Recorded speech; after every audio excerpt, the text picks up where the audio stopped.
Hi, my name is Chase, and welcome to the Wellness Center podcast, where we're going to talk all things red light therapy. Thank you so much for tuning into this episode. Please make sure to like and subscribe so you can get updated and notified on all of our newest episodes that we'll be releasing. Have a great rest of your day and enjoy the episode. Hey everyone, this is Chase. Welcome back to the Wellness Center podcast. I hope you guys are having a good February. I hope you stayed safe from all of the cold weather we've been facing. I know back in January we were dealing with like negative 22 degree weather. Or was it? Yeah, that was rough. Hopefully everyone did okay and everyone survived there.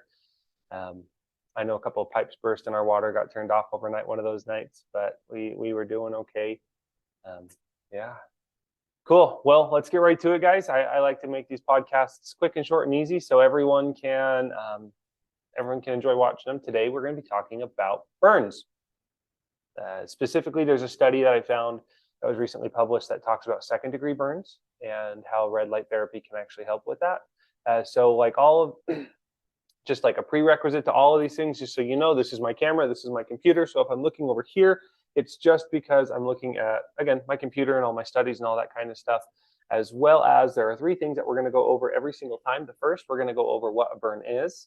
We're going to go over a peer-reviewed scientific published study that talks about red light therapy and the effects it has on burns. And then third, we're going to talk about some at-home remedies that can help you in conjunction with coming here to the Wellness Center down here in South Ogden or up in Huntsville, because again, we are the golden standard. There's no one who does it as good as we do. All right, let's get right to it. I'm going to share my screen here. All right. So first things first, we are on whatever this place is called, the World Health Organization. So you know that this is really important. So World Health Organization on burns. A burn is an injury to the skin or other organic tissue primarily caused by heat or due to radiation, radioactivity, electricity, friction, or contact with chemicals. Thermal heat, so a different type of burn. Thermal burns occur when some or all of the cells in the skin or other tissues are destroyed by hot liquids, hot solids, or flames. That's a burn. There are three different degrees of a burn. There's a first degree, a second degree, and a third degree burn. And I didn't see anything specifically relating to the difference in the burns in this one, but let me scroll down really quick and see if there's any sort of, nope, okay. So there's nothing specifically that I could skim over that talked about the difference between first, second, and third degree burns. But to my understanding, a first degree burn is just like skin level, like a sunburn. Second degree is when you see bubbling. A third degree is where like your skin melts. Gross. Okay. Okay, we're on Oxford Academic. So Oxford, which is super cool. The Journal of Burn Care and Research. This is an accepted manuscript that was published on the 27th of January, 2023 this year. And the abstract is what we go over. So I just like to go over the basics and the super simple stuff here. Oh, increase my size there. I didn't know I could do that. Did you know you could increase the size of this? I didn't know you could do that. I need to start doing that for future podcasts so people can actually see me when I'm talking. I learned something new today. So the quicker the second degree burn wound heals, the less surgery is required. Low energy laser therapy may expedite the healings of wounds according to recent literature findings. To establish this, it was decided to carry out a clinical trial on acute burn patients, and acute again meaning recent patients, to demonstrate whether electrophotobiomodulation, red light therapy, low-level laser therapy, and near-infrared light therapy can hasten wound closure, thereby obviating, stopping the need for surgery without worsening hypertrophic scarring and contracture. So basically, you're trying to see if red light therapy or photobiomodulation can be used to avoid like surgery, skin grafting, something to help with the healing process of second-degree burns. So in the clinical perspective analysis, 42 acute burn patients with recent burns to the face alone, 13 of them, or to the face and additional areas, 29 of the clients, or the test subjects, 26 males and 16 women were included, which tells me men like fire more than women, or whatever, however they got the burns. All patients received twice weekly sessions of intense pulse light and radio frequency for the face and other areas. So 2 times a week. Didn't say how long, but I'm assuming for quite some time. Again, it just takes time. We typically say 3 to 5 times a week, 3 to 6 times a week if possible. Clinical assessment showed excellent results in 81% of the patients, 34 of them. Good results in 6 of them, 14%.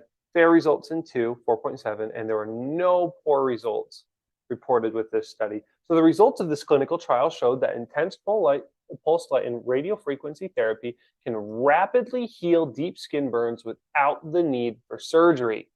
So if you're like me and you hate surgery and you get a burn, come here to the Wellness Center first, and we can see if we can take care of that. We've got skin protocols that work really well and lowered the incidence of hypertrophic scarring and contracture. So not only did red light therapy stop the need for surgery, it also lessened the scarring, which is super cool. The results of this clinical trial showed that intense pulse light, electrophotobiomodulation induces better aesthetic and functional outcomes, particularly in the burns to the face. There you have it. If you get burnt, come here. All right. Healthline.com for the at-home remedies in conjunction. So if you get burned, here are some of the first things you should do while you're scheduling your appointment here at the Wellness Center. Go to www.thewellnesscenter.life. You can call us today to 1-800-2484 or email us at info@thewellnesscenter.life. Worst case scenario, just walk in. We accept walk-ins. Okay, so here are the things you can do in conjunction. The first, cold water.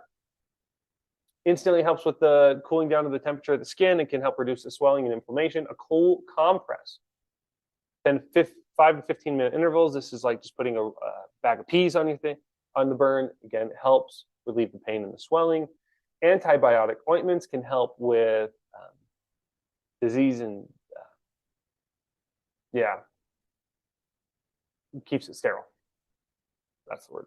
Aloe vera it's a burn plant. Study shows evidence aloe vera is effective in healing 1st to 2nd degree burns. So it can help quite a bit. Honey, just got sweeter. Love it. Honey may help heal a minor burn when applied topically. Reducing sun exposure, staying out of the sun.